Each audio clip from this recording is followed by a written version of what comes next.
machine grinds tiny channels into acrylic cards. In another room, a University of Miami engineering student assembles the delicate tubes that will literally bring this chip card to life. Just a generation ago, the work being done in this bioengineering lab would have been deemed mad science. We have this clamp here that basically allows us to create a complete fluidic seal to allow us to flow materials directly over cells, much like how they go in the body. On this acrylic chip, the best of stem cell research meets cutting-edge engineering. It's new technology that will revolutionize drug testing and could accelerate the road to real cures. The big problem with drug development is a lot of testing takes place in either very simple cell culture plastic dishes or in animal models. Both cell culture plastic dishes and animals are not predictive of human outcomes. The drugs, when they're first tested on human beings during clinical trials, end up failing. Cost of developing a single new drug today is over $1 billion, and it takes almost 15 years. Dr. Agarwal leads a team of students creating what they call organs on a chip. They are functioning stem cell organs in chip containers that mimic the real organs in humans. In other words, a heart on a chip, lungs on a chip, a pancreas on a chip. Liquids and drugs that can easily be measured by computer are run over the living organs for testing. If the patient had a genetic disorder, the heart cells will also carry the same genetic disorder.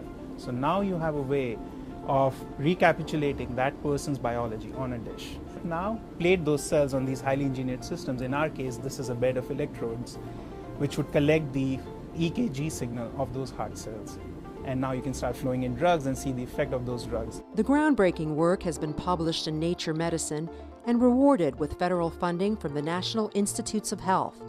Pharmaceutical and device companies are also watching closely. Already using the new technology is the University of Miami Miller School of Medicine and the Diabetes Research Institute Foundation. It is critically important to use human tissue and human insulin-producing cells instead of animal sources of cells. And this is because diabetes has been cured 460 times in mice, in rodent model, and none of this has translated to a cure for human disease. Engineering a mini pancreas, an organ on a chip, is critically important for research perspective and potential.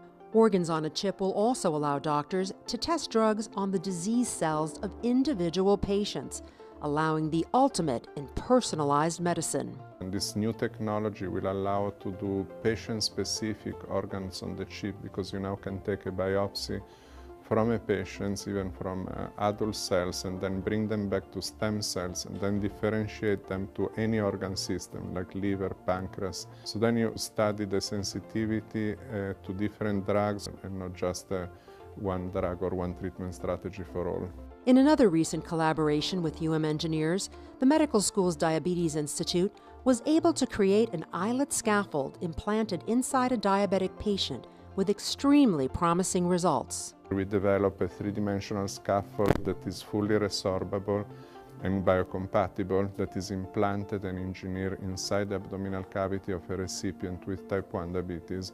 And so far the results have been very exciting. The first patient was recently transplanted. It is now several months completely off insulin without needing to do a unit of insulin. With groundbreaking collaborations like these, others are in the works between the College of Engineering and UM's Miller School of Medicine. The engineer of today, specifically in biomedical engineering, is building tissues, is building organs, and that is the future for regenerative medicine. If you get a diseased organ, you don't have to wait for a transplant to come in. What if you could create patches of your heart which could go in and repair where the defect happened?